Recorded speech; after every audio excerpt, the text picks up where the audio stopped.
In cartoons, people with an ethical dilemma have little advisors pop up on their shoulders, one good and one bad.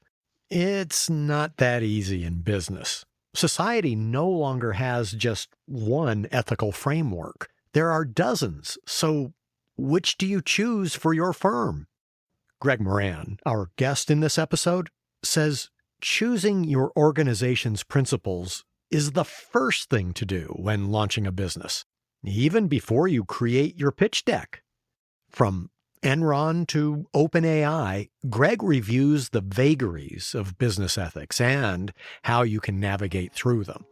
With coaches and courses, building character is just one of the traits we help leaders explore at the Innovative Leadership Institute. Find out more after the podcast at innovativeleadership.com.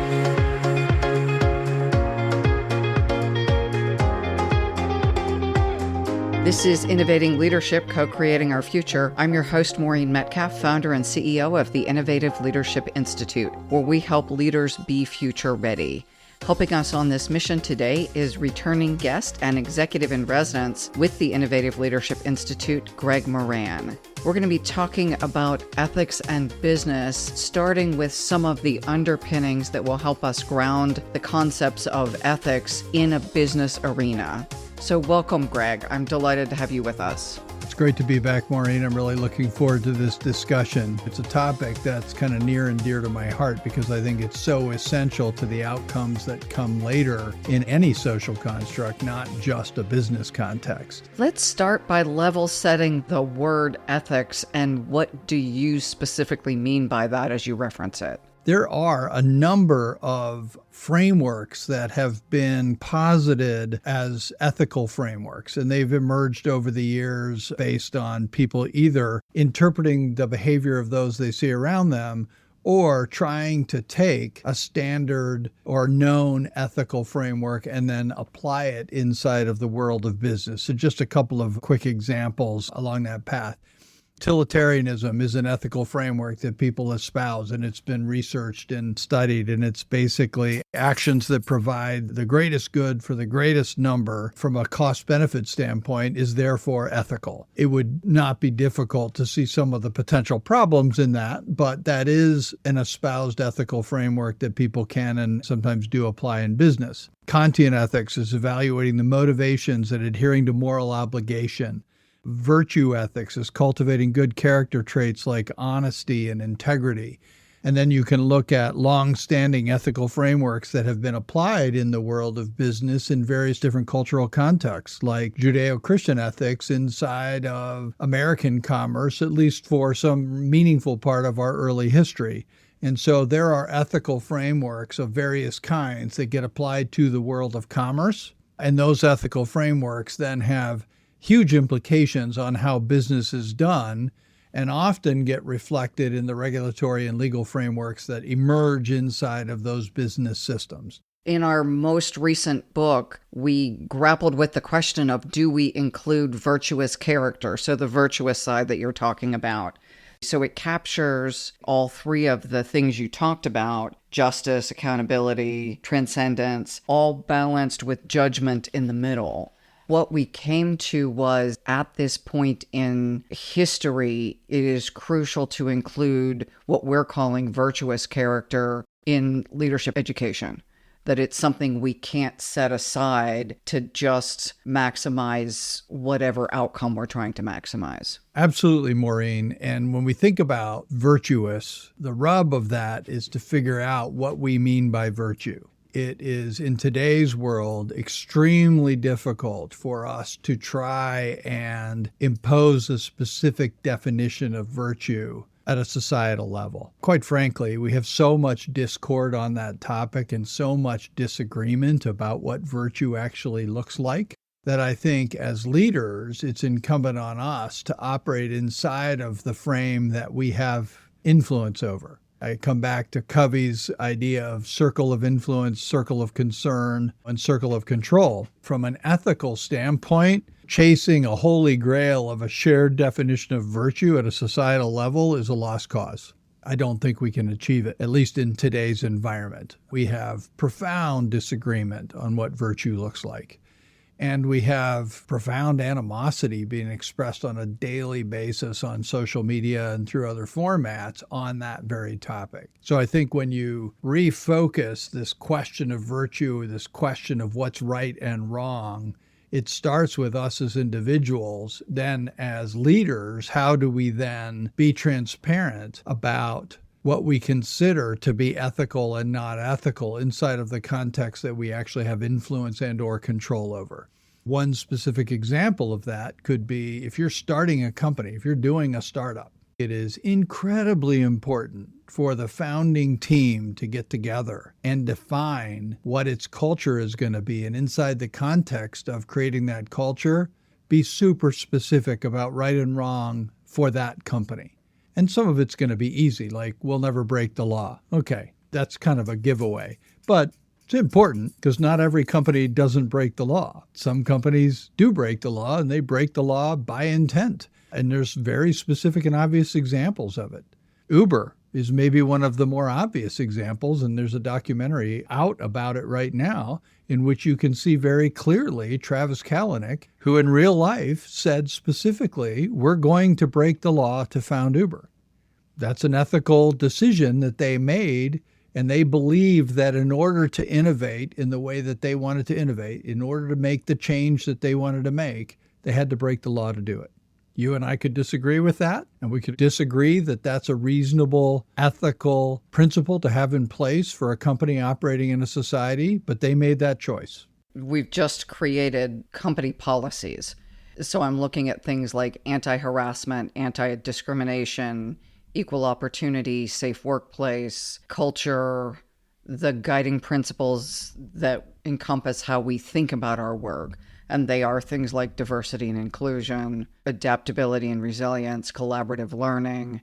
All of those together for us capture a sense of, if not everything, about how we expect people to behave. The only thing I would do to push back on that is I would look for the underlying principles that drive what are essentially outcomes for you. Diversity, equity, and inclusion at one level are all outcomes. They're not principles. They're things that happen if you're following principles consistently over time. And so I do think it's instructive that while you may have those objectives as a company, we want to be a diverse company. We want to be a company in which people who contribute achieve equitable outcomes for that contribution, recognizing that not everybody's contribution will be equal. And then inclusion. We want a company where everybody that works here feels included. Those are all outcomes, but they're not principles. They're not underlying ethical principles. There's something deeper that causes you to want that. The better conversation is the one that gets at those principles and makes sure you're all aligned on those principles, because then it's super easy to agree on the outcomes that you'll achieve. Can you give some examples? I know I read one of your documents a few years ago as you were engaging in that process with a new company. Yeah, so talking about some principles that would drive those outcomes. Ultimately, an underlying principle, and I'll steal from the founding fathers of the United States, is that all people are created equal. That's an underlying principle. And if you start with that principle that all people were created equal, there's a lot embedded in that statement. First of all, it implies that people were created. Second of all, it addresses this question of equality, like we all start on a level playing field as people. We all have the same worth. Doesn't mean we all have the same outcomes, but we all have the same worth.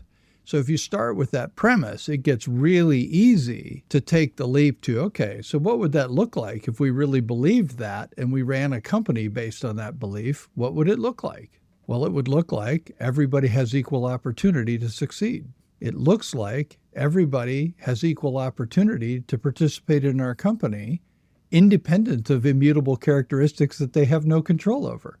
And then, okay, well, then what does that look like? And then you can begin to get into processes, practices, and policies that really then lead to those outcomes, which means when we post a job, we're going to intentionally cast the net broadly and ensure that we're encouraging the broadest slate of candidates that we possibly can attract. which then will lead you to, particularly in the startup world, and this is one of those practical things that when you have principles like that have led to policies and you're trying to implement them, it actually allows you to see clearly when there's a mismatch between, for example, the labor pool that you have access to and your objective of diversity. So I'll give you a specific example of that.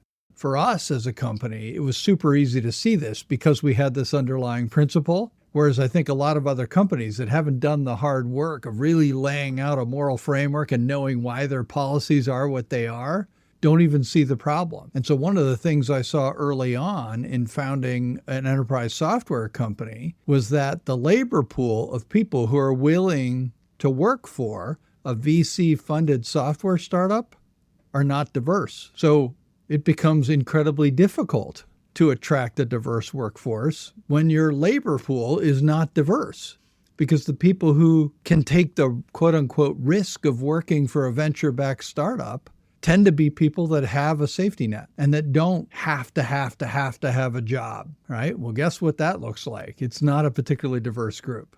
But that then led us to this new insight, which was really fun to see the team grapple with, is, okay, we got to create our own labor pool. So now you're solving different problems because you have this underlying principle that's so important to you that in order to implement it, you have to solve a different problem. And now you start working on that. So that then led to working with organizations like Color Coded here in Columbus to say, how do we partner to drive more diversity into the labor pool that we're trying to attract? That's a lot of logical links in the chain, but I lay that out because I want our listeners to really see how it's not an impractical conversation to be talking about these underlying moral principles. It's incredibly important because if you do that well, it gets operationalized in real time at your company in ways that would never happen if you didn't have that framework in place and hadn't had these rich conversations about why you believe what you believe. You mentioned another one that we've discussed. How does the company get involved or not get involved in supporting political causes? Because it seems that many executives are grappling with that question right now. So that's another one that hunts back to an underlying principle. If, in fact, it's important to you that everybody in your company has an equal opportunity to succeed, and that everybody that has an opportunity to work in your company, given that opportunity, that then implies that you want a workforce that reflects the community in which you operate. And that implies diversity at some level. If, in fact, you look at diversity through a broad lens, that should include not only diversity with respect to immutable characteristics of people, skin color, ethnicity, all that sort of stuff that we don't get to choose, but we have. It also includes diversity of thought, diversity of perspective that can come from all kinds of socialized sources that affected somebody's life as they're raised. How they were parented, how they were educated, where they went to school, what degree they studied, all those sorts of things. And if I truly value diversity, then I as a company should never make a decision or should never take a position that eliminates valid categories from society from getting to operate inside of my organization and have the opportunities that we want to afford to them. That means I don't get to pick sides. And so what we explicitly said as a company is we're not going to divide our potential workforce by taking political positions because we think our greater contribution to the world is to enable everybody that works at our company to participate in the political process the way they see fit, to stand for the causes that are important to them. And if I make it clear that as a company, we only welcome people who agree with this point of view, I've definitionally cut a huge swath of my community out of the game. At the highest level, you could argue it's 50-50. Do I really want to alienate 50% of the people that are in my community from wanting to work at my company because they feel like they're not going to be welcome there because I, as a quote-unquote company, have taken a political position? First of all, I think it's very sketchy to think about a company taking a political position. It's people within the company. We often let ourselves off the hook and sort of say, well, it's the company's position. No, there's people in the company that make those decisions and say those things. We can't let ourselves off the hook on that. So even when a big company says something, it's somebody at that company who's agreed to say it. I would say similarly for our clients, I would eliminate half of the workforce, but I would also eliminate half of my client group. Quite potentially, yes. And I think we're beginning to see that bifurcation happen in the world of social media. I'm going to carefully not take sides in the context of this discussion because I want the discussion to be really about the underlying impact of ethical frameworks on company decision-making. But you definitely don't have to be a rocket scientist to be able to see that where Elon Musk stands on the concepts of free speech is very distinct from where other social media companies stand on that topic. And I'm just using that as an example. I'm not advocating for either. I'm just saying it's pretty obvious that he has an underlying set of principles that he's operating from that are completely distinct from what, say, Google is operating on. Or Facebook. And it's been in the news today. Google actually has had to turn off access to their latest iteration of generative AI because it's been shown to be incredibly discriminatory. And that was in today's news. When people searched for pictures of the founding fathers and they made it a diverse group of women and people of color, not just the founding fathers. Those are choices. And those are now choices that are embedded in code. But the same thing applies to how filtering happens on social media. The decisions that Google makes in the context of, for example, YouTube are quite different than the choices that Twitter makes. And again, nobody gets to be let off the hook. There are people making these decisions. Companies don't make decisions. People in companies make decisions on the company's behalf. And then we as consumers get to decide which platforms we use and specifically also choose to not use. I agree with that. Just to stipulate, I think that's where we are. So as consumers, you ultimately have to make the choice. What saddens me is because we don't have any essential shared ethical frameworks that we're operating from inside of our, call it, social structure inside of the United States and the world at large, because we don't have those shared ethical frameworks, the consumer is left to make the decision based on, at best, very incomplete information. And in a lot of cases, very little information that they would even know how to evaluate. How many consumers of ChatGPT have any idea how a large language model is constructed?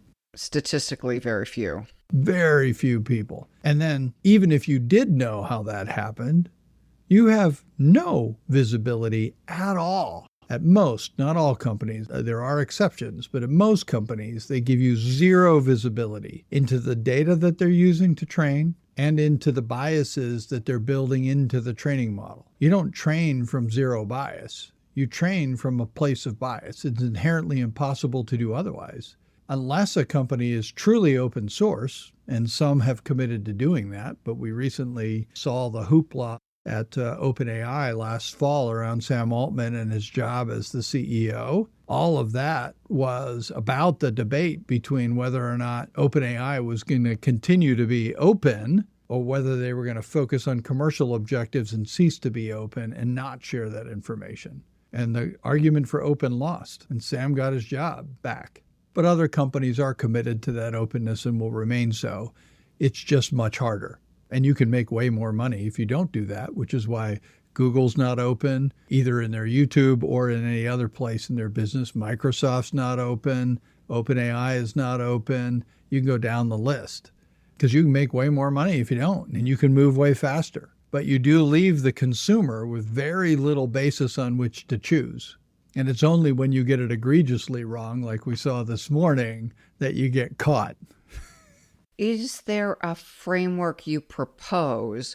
Because I also see the trickiness in using any religious structure in a country that has quite diverse population. The short answer is no. In a country that is not fundamentally based in, at least in its current form, in a specific ethical framework that emerges from some religious construct, then you're left, I think, as a society at a somewhat micro level to be very explicit about doing the work for your world, which is where I started in this conversation, suggesting that, look, if you're starting a company or if you're taking on the role of being the CEO of a company or leading a significant component of the company, being explicit about what the ethical framework that you're going to operate from might be is going to be very, very important work for you, because it will create transparency and clarity about policy, process, decisions, all of that.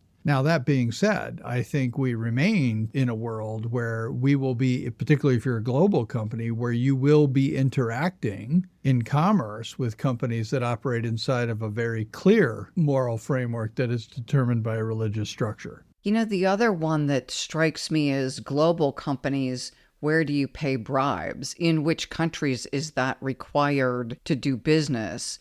So even if our corporate policy is we don't pay bribes, my understanding is that presents quite a limitation in some geographic situations. Yeah, it's a great example of where a specific definition of virtuous can be very problematic in implementation. So in the United States, it's not only considered unethical to pay bribes, it's against the law. And if you do it as a company and you get caught, you can go to jail. And by the way, funny thing about, back to that conversation about companies and people, companies don't go to jail. People in companies go to jail. So the law contemplates that people are making those decisions, and there's no way to get off the hook. But to that specific question, it's a great example of where a very narrow definition of virtue can be very problematic when it tried to implement inside of a larger context of other countries, where what we call bribes is actually just a fundamental part of their business system.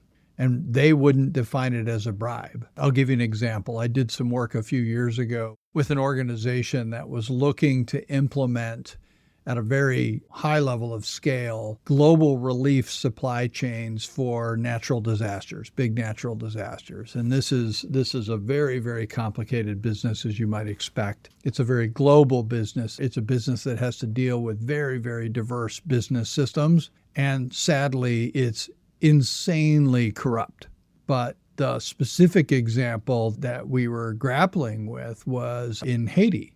And in Haiti, if there's a hurricane in Haiti, which happens relatively often, and they're pretty devastating in Haiti for all the obvious reasons, what follows on one of those disasters is a lot of relief organizations sending shipping containers into Haiti and trying to get those relief supplies through customs and into the country to help people out. The reality is that the only way for you to get a container through customs in Haiti is for you to pay a fee to the customs agent, or they're not going to let your container in. And you might say, well, that's a bribe. I shouldn't have to pay. In reality, it's not a bribe, because the way that customs agents got his job was he actually had to propose to his potential boss how much of that bribe revenue he was going to pay them in order for him to get selected for that job as customs agent. And if he compromises on how much he's charging for a container to get in, he can't make his payments. He's got to make his payments. Now, is that a bribe, or is that just a business system that's been defined a very specific way? We don't have that different of a system in place for taxi medallions. But we don't call them bribes. It's just the cost of a taxi medallion. Well, the cost of a taxi medallion in Columbus, Ohio, and one in New York is pretty different. Where's the bribe? It can be a slippery slope when you get super specific about saying that thing is virtuous or not virtuous, when it can mean something very different in other contexts. How would you go about step by step actually doing this? So I'd like to go back and relook at our underlying principles. Where do I start, Greg? If you're starting a company, I think it's job one. You should have that work done before you have a pitch deck. And I think it's that essential. And I think you should be transparent with your investors about what your framework is going to be, because it's going to define decision making. Go back to the Uber example. I think it should have been clear between Travis and his investors that he was intending to break the law in order to achieve his outcomes. I actually suspect it might have been extremely clear and they were on board. But imagine if they had not been on board. So imagine if it was Travis's plan to break the law, but the investors were very uncomfortable with that. Like, how would that have gone? Ultimately, Travis would have lost his job. Now, he didn't, which makes me think that they were on board. Because he didn't break the law once. He broke the law a bunch of times in a bunch of cities. Like, that was the business plan. With the intent of changing the laws, right? Right. But these were not laws that you and I would look at. And through your lens of virtue, these would never pass the test of virtuous. They may have been inefficient, but these weren't laws that were repressing a specific ethnic group.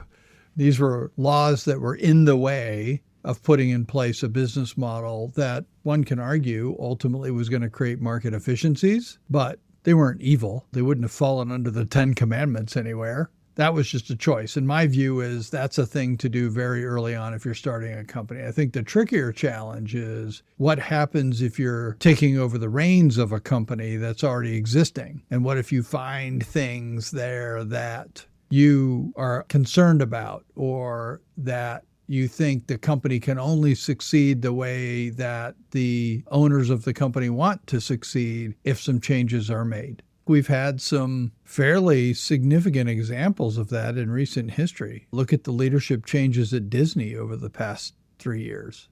Look at the leadership changes at Starbucks over the last 5 years, where you see clear disconnects between new leaders of companies and the shareholders of those companies. And some of them were based on things that one can trace back to an ethical decision or an ethical framework that is operating inside the company.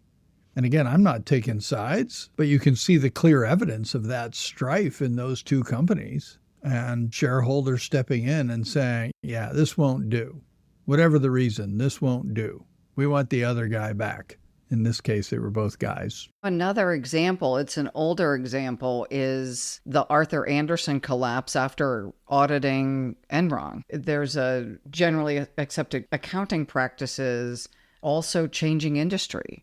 Building trading floors for utilities at that point in time was new. Presumably, there were conversations between the company and their accounting firm about what would be acceptable. There's a lot at play in Enron, but that one I have a little bit of insight into, having started my career at Arthur Andersen. And the seeds of that debacle really began with the breakup of Arthur Andersen and what is now Accenture. And at the heart of that was maybe the oldest motive in the world, avarice. What happened is you had a group of partners in Arthur Andersen who had founded the consulting division way back in the early 60s. And they had lost money on that venture for a long time, but ultimately were very successful with that investment. And that piece of the business, which at the time was originally called the Management Information Consulting Division and then became Andersen Consulting, was eventually producing more revenue and more profit per partner than the traditional audit and tax business because there's some inherent efficiencies in the consulting model. And the consulting partners, led by a guy named George Shaheen at the time, got kind of greedy and said, we want more than our fair share of partner unit income because we're generating more than our fair share of revenue and profits. And the Arthur Andersen partners said, wait a minute. We carried this division for 25 years before it started making any money. This is just the return on our investment for having founded the consulting division in the first place. Big fight ensues. Ultimately, Andersen Consulting successfully spun off. And with it, they took a whole bunch of revenue and a whole bunch of profit. And so Arthur Andersen was now left trying to find its way back to those levels of revenue and profitability without Andersen Consulting. And so what happened is, in the interest of trying to recoup that consulting revenue as fast as possible, Arthur Andersen changed how it handled the account responsibilities for major accounts like an Enron by creating a global partner who was in charge of total revenue for that account and having the audit and tax partners subject to the leadership of that global revenue partner for that major account. What that did is created a potential perverse incentive where that global managing partner for that account was now focused on top-line revenue and rewarded on top-line revenue, not on preserving the integrity of the audit and tax work. So it doesn't take long for those incentives to have the desired effect and drive behavior. And again, I'm not suggesting that any individual had evil intentions in the same way that no drop of water ever thinks it's responsible for the flood. But when you set up the incentives that way, what happened, particularly in the Enron case, is you had compromises being made in the audit and tax work in the interest of larger consulting revenue from Enron that ultimately led to not Enron's demise. Enron's demise was caused by bad people at Enron. We should be clear on that. Mm-hmm. But Arthur Andersen ultimately was sort of perceived to be complicit in the crime because they failed to fulfill their duties as an auditor. And it was ultimately exposed that that was in part because they were trying to maximize consulting revenue from that same customer. So long story, but it really shows how all these dots are connected. That story hunts back 10 years prior to Enron. And I was at Andersen Consulting the same time you were at Arthur Andersen. So we saw that from both sides. And I was in the utilities industry helping set up trading floors. Is the company's responsibility to maximize profit? And on the surface, we would say yes. But using that example, power company X withholds base generation, doesn't put it into the system during a snowstorm, bids up the price to a crazy amount from $50 an hour to $700 an hour, drops the energy then after brownouts. The system has to claim that energy and turn the power on in houses. That's maximizing profit. Is there a counterbalancing ethic or just concept that this isn't sustainable and we're going to break the system? What you're illustrating is exactly why companies have to have explicit and understood ethical frameworks that drive them. Because otherwise you can have those types of imbalances getting created. And there's hundreds of examples of that. The financial inversion of 2008 happened fundamentally because you had a lot of mortgage companies that were putting out products that we now look back on and call unethical. At the time, they were legal and nobody was calling them unethical. They made a lot of money. In retrospect, when we saw what went wrong, we're like, oh yeah, those were terrible. But if you don't have any guiding principles that create guardrails for what you will do as a company, you often will have those unintended consequences. Wells Fargo, they had 5,000 people inside of their bank create fake accounts on behalf of customers because the only way they could get their bonus was to do that. Was the intention of that bonus plan inherently evil? No, but it had unintended consequences that hadn't been thought through. And there wasn't, obviously, a strong enough ethical underpinning in the company and in the culture of the company to prevent people from making the decision to create fake accounts. 5,000 people.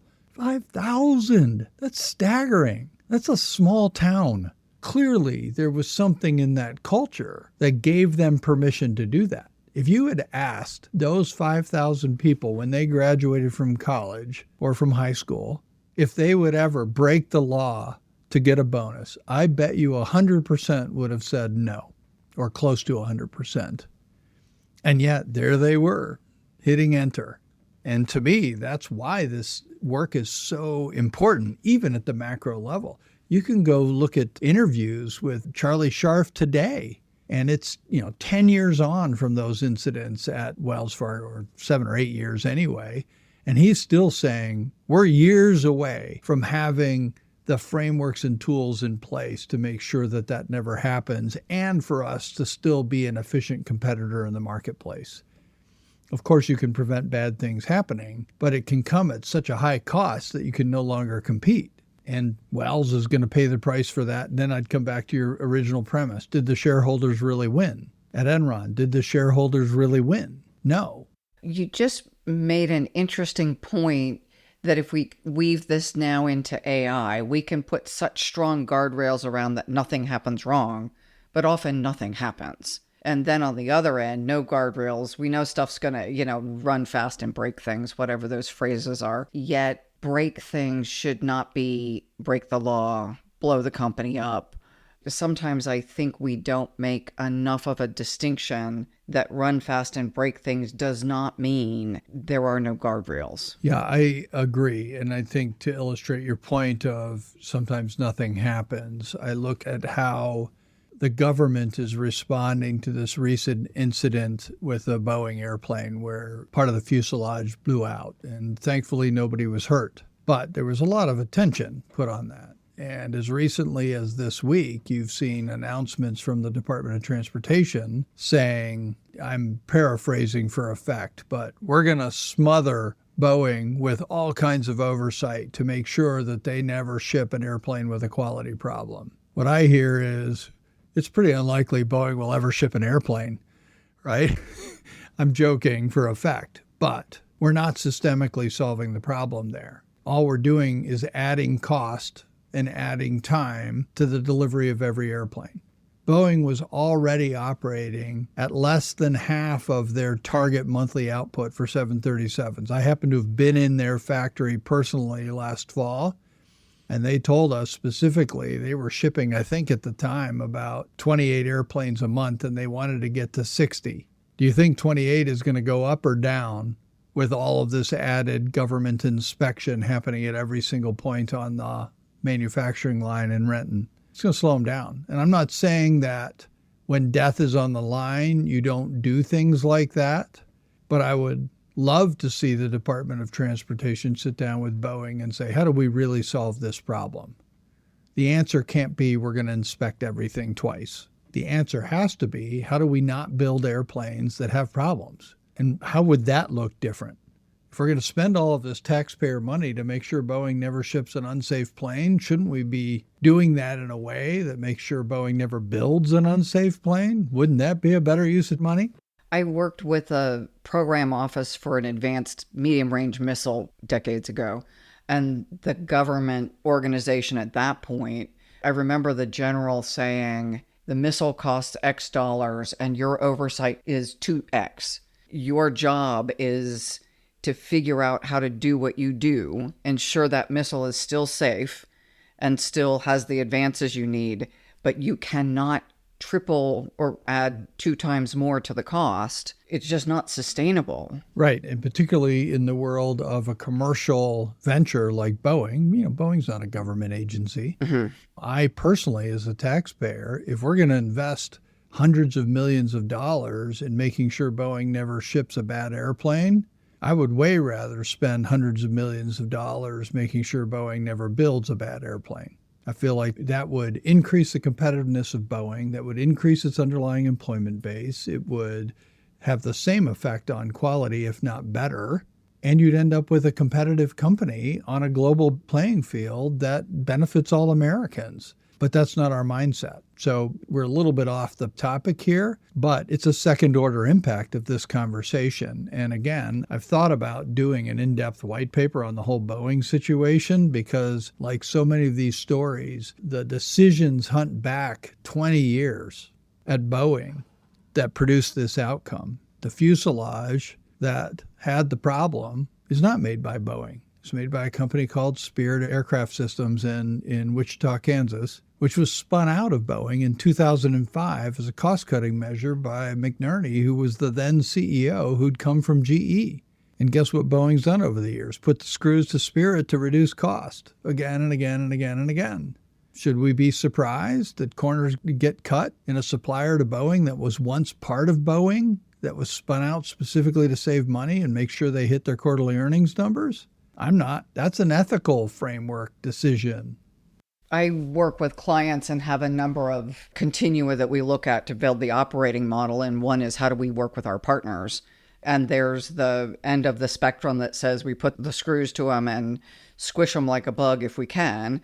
And the other end that is we partner. And yes, we will pay more money. And yes, that supplier will continue to produce high quality output and they'll stay in business. Right. In this case, you had somebody coming into the airplane business from outside the airplane business who'd been a CEO less than a year and who's looking at it through a lens that may not have been grounded in the historical ethical framework of Boeing. Did that then lead to decisions that somebody who understood and had truly espoused the ethical framework of Boeing would have never made? No, we can't outsource fuselage. It's too much at stake. I'm not saying that would have happened, but it's a reasonable question to ask. Let's move a little bit to ethics and AI. How do you frame that? Because that's a big question. It's interesting. When we operate in a world where we have no shared ethical framework societally, we've got a lot of variation, and you've got an emerging technology that is not very well understood. I think that is an extremely challenging environment in which to develop a meaningful shared ethical framework for AI. I am fairly confident that the best way to do that is probably not to rely on the government to develop a regulatory framework to mandate an ethical framework. By the way, that doesn't mean I don't think the government shouldn't be involved in creating regulatory frameworks. That's not the point. But that can't be the only way we grapple with this question. You helped found a company that develops AI as part of their offering. What did you do specifically with them, and can that provide insight to our listeners? I'm actually on the board of two companies that are fundamentally AI driven. I think it does start with having a clear ethical framework for that company so that you can be confident inside the company that nobody's running outside the lines, and making sure that all of your product decisions get put through that framework. Now, does that mean you'll never make mistakes? Of course not. Mistakes will get made and there will be unintended consequences. But when you've got that clear moral framework and you see that consequence, you fix it really fast because you're like, that's not consistent with our framework. So if you're working at a company that has AI as a fundamental element in its product set, being explicit about the ethical framework is super important. As I mentioned earlier, we've seen that play out with great strife at OpenAI as recently as last fall. The whole debate was rooted in that ethical framework that had been used to create OpenAI in the first place. It was called OpenAI. It's still called OpenAI.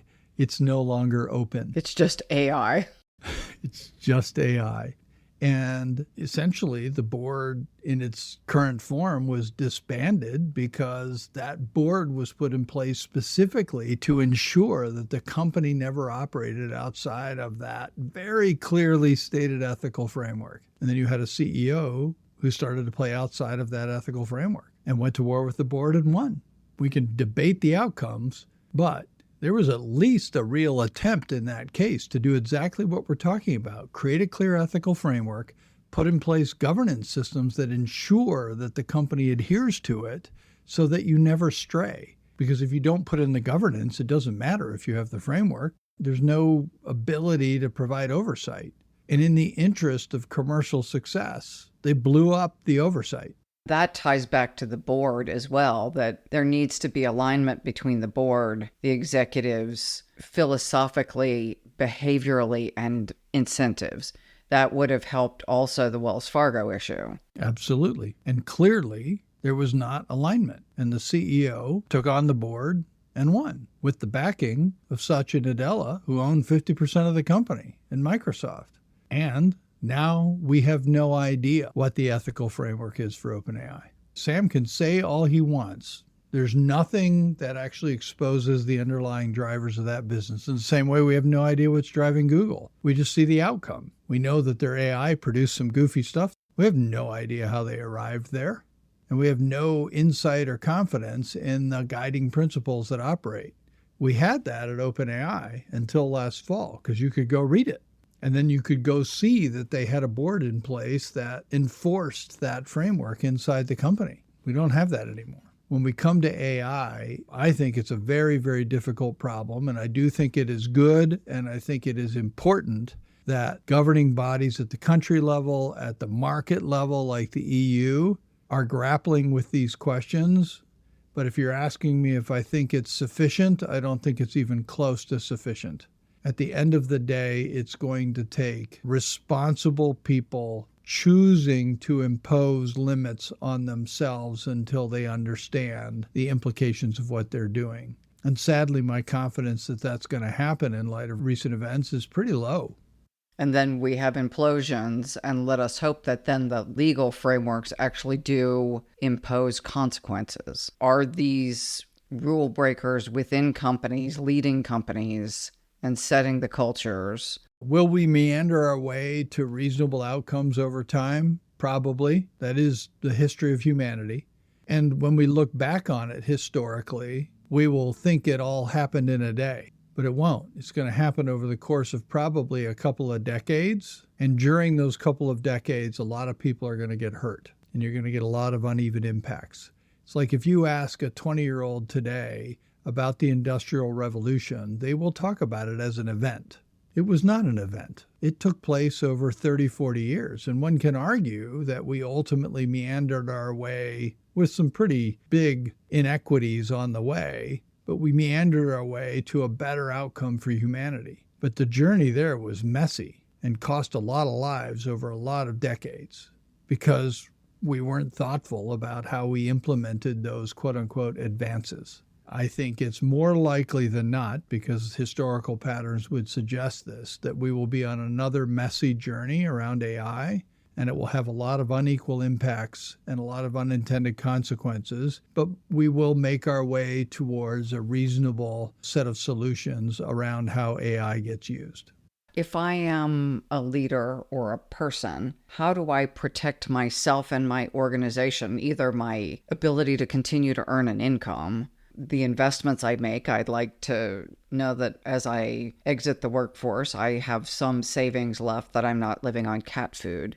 How do I manage how I think about this so that I'm not part of the casualties? First of all, go back to your ethical framework. AI is a technology. Like any other technology, it can be applied for good or evil. And I think inside of the context of your business, you want to make sure that you're using those ethical principles to define how you're going to leverage AI in your company so that the impacts of it are consistent with your ethical framework. And I think that will give you lots of degrees of freedom to take advantage of the potential efficiencies that AI can offer without violating the underlying principles that are important to you and your business. But it will also mean sometimes you got to say no. People generally are like, well, I don't want to ever have to say no. Well, if you have a moral framework, there are for sure going to be times that you have to say no. But we tend to focus on the times we say no instead of the 80 or 90% of the time that we get to say yes. And so I'd say, let's be positive, let's be optimistic, but let's also hunt back to our ethical principles and occasionally say no when we don't know the consequences or we know the consequences and they're not consistent with our framework. So a lot to digest. And I do encourage our listeners to comment. What do you think about what Greg's saying? Yeah, I'd love to hear feedback. It's a tough topic, but one that I think doesn't get enough airtime. So thanks for taking some time and really being able to explore the topic in a rich way. Thank you for joining the Innovative Leadership Institute's Innovating Leadership, Co-Creating Our Future with the Executive in Residence, Greg Moran.